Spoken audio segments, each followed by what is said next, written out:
what is the law?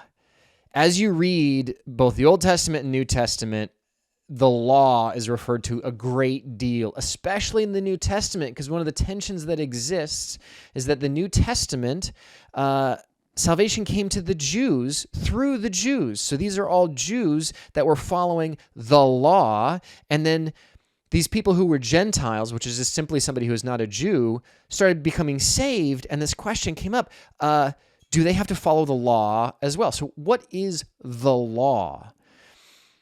The first 5 books of our Bible, Genesis, Exodus, Leviticus, Numbers, and Deuteronomy. These are also called the books of Moses. They're also called the Pentateuch. They're also called the Torah, is the Jewish term for them, the Hebrew Torah. But they're also referred to as the law. Within these 5 books, there are some 600 plus commands that God gives. These are referred to as the law. These are the rules, the regulations, all those words that we went through when we were looking at what the 10 Commandments are. These are the 600 plus rules that exist. Now, the 10 Commandments basically are a summation of all of them. We're in Exodus 20 right now. We're going to continue on to 21, 22, 23. And in those, we're going to get very specific rules. If your ox gores a person, then this is what happens. If you steal something, if you lie, if you do these different things, they're very specific rules, but they're all contained within the 10 Commandments. Now, Jesus sums it up phenomenal in the New Testament. So let's go to Matthew 22. Flip with me to Matthew chapter 22, and we're going to pick it up on verse 34. Matthew 22. Matthew 22, verse 34. Hearing that Jesus had silenced the Sadducees, the Pharisees got together. One of them, an expert in the law, tested him with this question: Teacher, what is the greatest commandment in the law? Jesus replied, Love the Lord your God with all your heart and with all your soul and with all your mind. This is the first and greatest commandment. And the second is like it: love your neighbor as yourself. All the law and the prophets hang on these 2 commandments.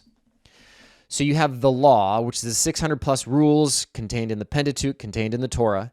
Then you have the 10 Commandments, which are basically a summary of all the 600 plus rules. But then what Jesus says, and I love this, is that all of it, the 10 Commandments and the 600 plus rules, are summed up in this. First and foremost, love the Lord your God with all your heart, with all your mind, and with all your soul.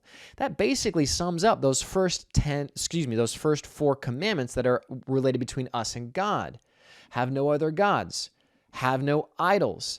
Don't misuse God's name. And remember the Sabbath, which he designed for us for our benefit. Love God with everything in you. Then the other 6 commandments are basically summed up in the second half, where he says, love your neighbor as yourself. If you love your neighbor as you love yourself, well, you're not going to cheat on your wife with your neighbor's wife, commit adultery.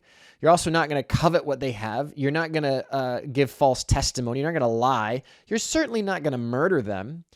So the 10 Commandments and the law in general can be summed up, as Jesus said, love God and love your neighbor. Here is the kind of the ultimate question that so many people grapple with. Was Israel saved by the law? Did they receive salvation by following the 10 Commandments? By following the law, were they saved?